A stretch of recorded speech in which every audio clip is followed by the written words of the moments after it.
Salut tout le monde et bienvenue sur ma chaîne.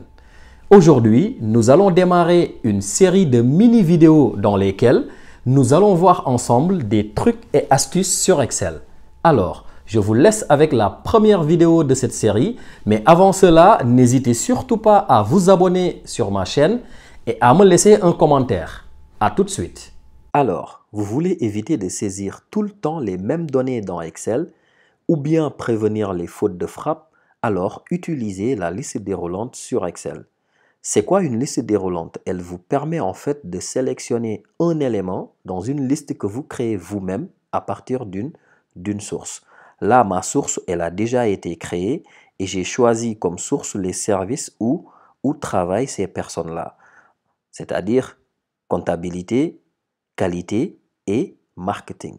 Pour faire afficher cette liste déroulante, je me positionne ici.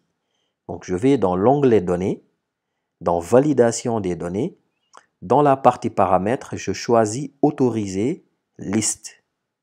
Donc, je choisis Liste. Et ici, Excel me demande d'aller chercher ma source. Donc, je clique là, je vais dans la source et je les sélectionne. Une fois sélectionné, j'appuie sur Entrée une fois. Là, normalement, j'ai terminé. Je peux appuyer sur OK et j'aurai une liste déroulante. Mais quand même, je vais vous expliquer ces deux parties-là. Message de saisie et alerte d'erreur.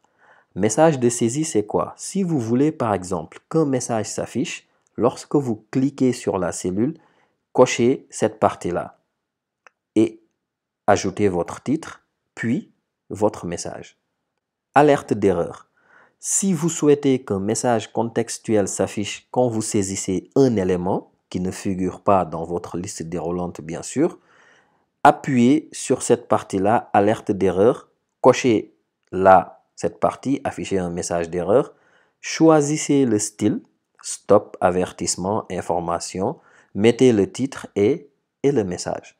Donc là, je reviens sur paramètres, j'ai déjà choisi la source, j'appuie sur OK. Donc là, on voit que j'ai ma liste déroulante. Mais avant de continuer, je vais étirer ma sélection. Comme ça, j'aurai la liste déroulante sur toutes les lignes. Donc là, je peux choisir par exemple comptabilité. Ici, je choisis marketing, etc. Voilà, c'était l'astuce d'aujourd'hui. La prochaine vidéo va traiter encore les listes déroulantes, mais cette fois-ci, une liste déroulante dépendante ou bien une liste déroulante en cascade. Je vous souhaite une très bonne journée et à bientôt. Au revoir.